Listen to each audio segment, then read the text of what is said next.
I'm James. And I'm Jake. And we are here today and we're going to look at, what is it? It's literally the best Harley-Davidson ever made. Okay, no.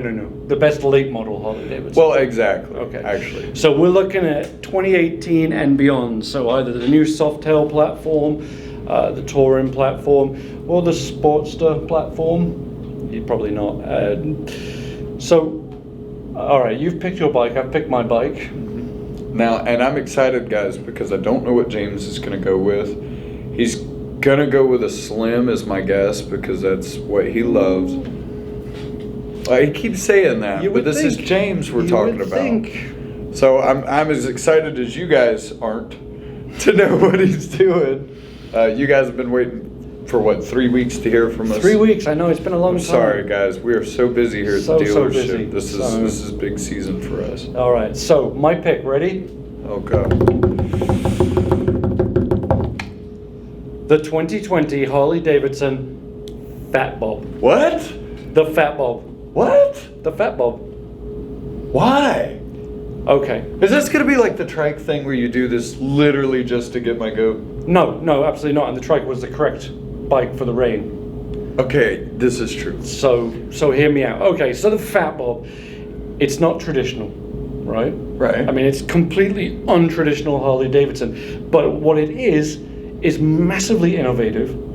It has won people over who are not traditional Harley-Davidson riders. They get on the Fat Bob and they say, God, this thing is really, really good. It handles fantastically. It's got that 114 engine in, which is epic, as we know. Yeah. All right. It's got the suspension, the Showa suspension, I believe, on that one, right? Mm-hmm. Okay. Front end inverted. Well, and actually, I think our rear suspension, I think our monoshock was designed by Showa. Inverted front end. Don't quote me on that. You know, you've got those big tires. It gives you a lot of control. It looks cool. I'm not massively keen on the front headlight. The Or the exhaust. The exhaust could look better, but these are easy fixes. Well, This is true. These are easy fixes. But as far as just a great Harley-Davidson from the last few years, this is the Fat Bob to me. Is it? It's massively innovative. It is something that Harley hasn't done before, and they took a risk and they said, you know what, we're going to try something. They had the dyno. Yeah, but it's a completely different bike. I mean, this is true. When we did arguably it is better. Yeah, when we did I'll never say that again. You know, when we did the Dyna and the Softail comparison, it's a completely different motorcycle. But what they've done is they've taken a Harley-Davidson and they've made it so that people who have been riding metric bikes and street cruisers have ridden it and said, you know what, this is a damn good machine. So as far as that goes, I think it is one of the best Harley-Davidsons that we've had in the last few years. So I agree that logically speaking, yes, this is correct. But also, and I think that that's good because that gives us some depth in comparison. Because to me, when you say greatest Harley-Davidson late model, I didn't even go there. No. And that actually, you just changed my bike. Really? Yes.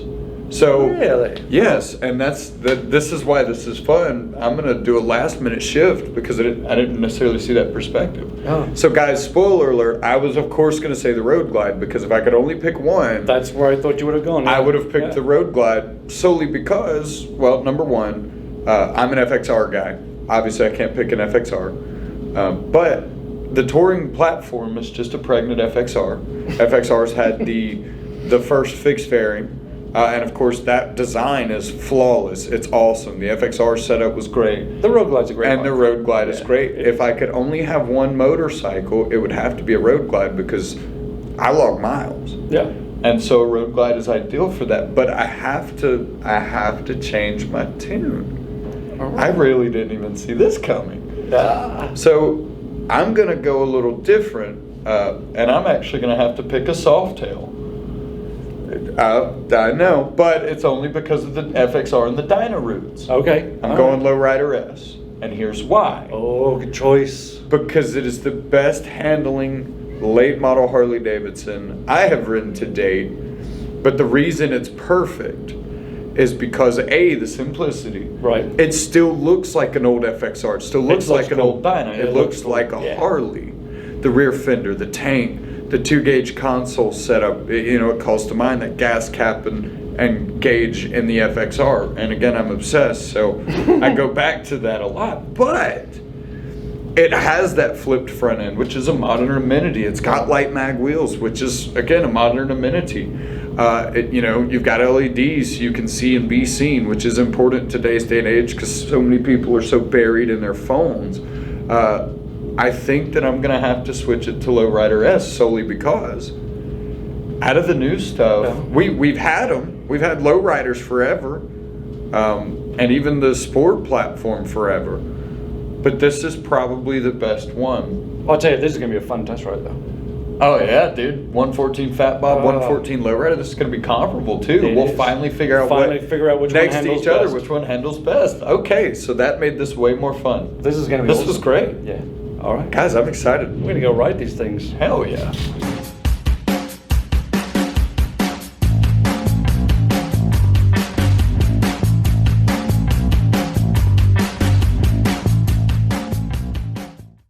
If you love these fools, hit subscribe.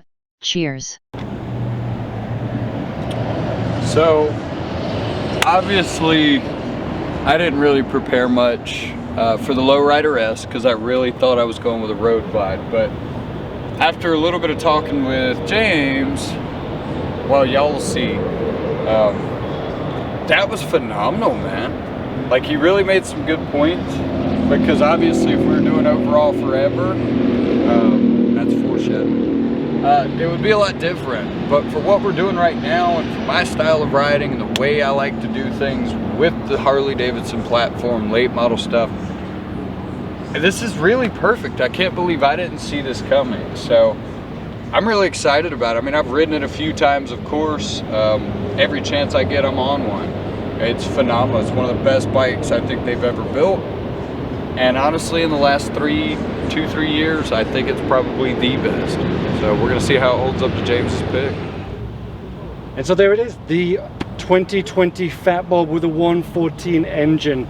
I chose the performance orange color because I think it's just a great looking color. It's a great looking motorcycle. It is different, and I know some people are still like, oh, it doesn't look like a Harley, James, but it's awesome. We'll see. You know, it's going to be tough with that Low Rider S, to be honest, because that bike is spectacular as well. But I think this can take it in the handling department. We'll see. I might be wrong. I might eat my words. It won't be the first time, and it certainly won't be the last time. But let's take them for a ride. We'll see which one is the greatest late model Harley-Davidson, in the opinion of two people that know absolutely nothing. Okay, so we are off on our best late model, or I suppose current, Harley-Davidson motorcycle. Now, I realize Jake and I were talking about this earlier. This is going to be our most controversial video yet, because every single person has an opinion over which is the best Harley-Davidson. And this is not our favorite Harley-Davidson. This is just the ones that we think are perhaps the most innovative, the best ones you can buy right now. The Fat Bob, since it came out, I've always been, well, I was intrigued by this motorcycle when it first came out. I have grown to absolutely love it, and I've said this before, when I was buying my newest Harley, it was really a choice between this one and the Slim. I ended up going with the Slim just because I love this 114 though. That's what I wish my bike had, a 114. It really is fantastic. It's a torquey bastard. But you know, the Slim won out for me just because I like the way it looks. I sort of prefer that traditional look. In the handling department, it has absolutely nothing on this. The Fat Bob is, I think, hands down the best performing Harley-Davidson that we make. The Low Rider S is good, but honestly, this one is just significantly better. The cool thing about this is it appeals to lots of different riders, not just your traditional Harley-Davidson folk. This appeals to people who've been riding sport bikes, perhaps people who've been riding some metrics, some European bikes. This is really what Harley was going for when they built this. Was they were going after the crowd that doesn't traditionally buy Harley-Davidsons, and in that respect, it's an absolute winner. I mean, everybody that rides this says, wow, That was fantastic, and what a lot of people say is, wow, that was a lot better than I thought, because I think when you think of a Harley-Davidson, people think of big motorcycles that are heavy, don't maneuver brilliantly, and that's completely false. I mean, if you've ridden a modern-day Harley, they're fantastic. But this, the Fat Bob, is a little bit special. It really is fantastic. I do think it needs a bigger fuel tank. It's got a pretty small one, so you don't get many miles out of it. That is one big negative for me on this. It doesn't, I think it's a 3.5 gallon, maybe a 4 gallon tank. So you're not getting massive. Oh, yeah, but that right there is, it's so good. It's so quick and it handles so well. It's so flickable, you can throw it around. And that's what makes this such an exciting motorcycle. It makes you smile. I've always said that the Livewire is a smile maker. You know, you ride the Livewire, you're smiling. The Fat Bob has exactly the same thing. You ride this and you just smile. Because it's just so fun. Particularly in the corners, it just really wants to lean over. It's great. There is no denying though that Low Rider S looks fantastic, doesn't it?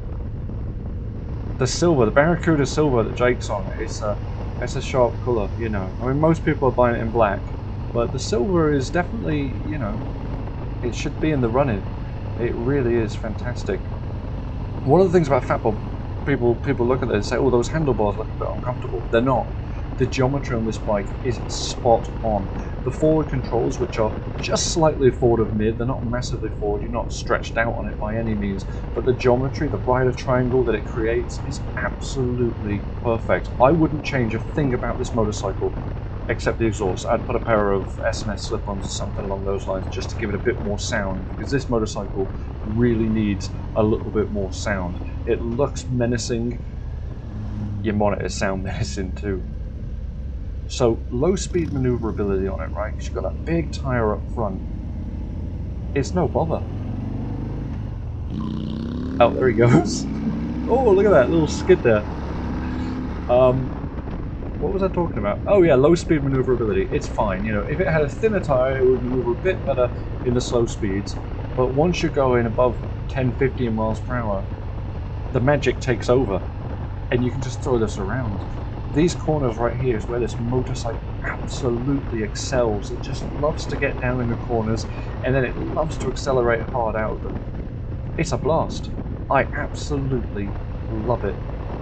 And one of the things you notice when you're on it is it feels a lot smaller than it really is, because this is still a heavy motorcycle. It's a big metal machine, but it doesn't feel that. It feels like a smaller bike. Coming in the new construction corner, this is where it's just so good. You can get it down so low, and you have so much clearance between your pegs and the road. There's really no danger of scraping on this bike. It's just magic. It really is. If you have not tried the Fat Bob, maybe you've been put off by the looks, whatever it is, go down, take one for a ride, because I guarantee you, you will absolutely love it. It's magic. I do not want to trade. I don't want to go on the Low Rider S, and I know how good the Low Rider S is, but the Fat Bob to me is just that good. I'm not even looking forward to riding the Low Rider S.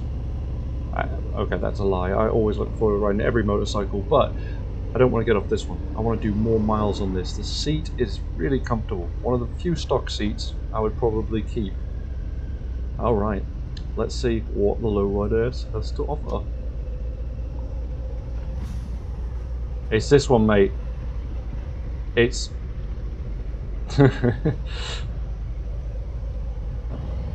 Okay, so, on the Low Rider S. This is a cool motorcycle. Literally no denying it.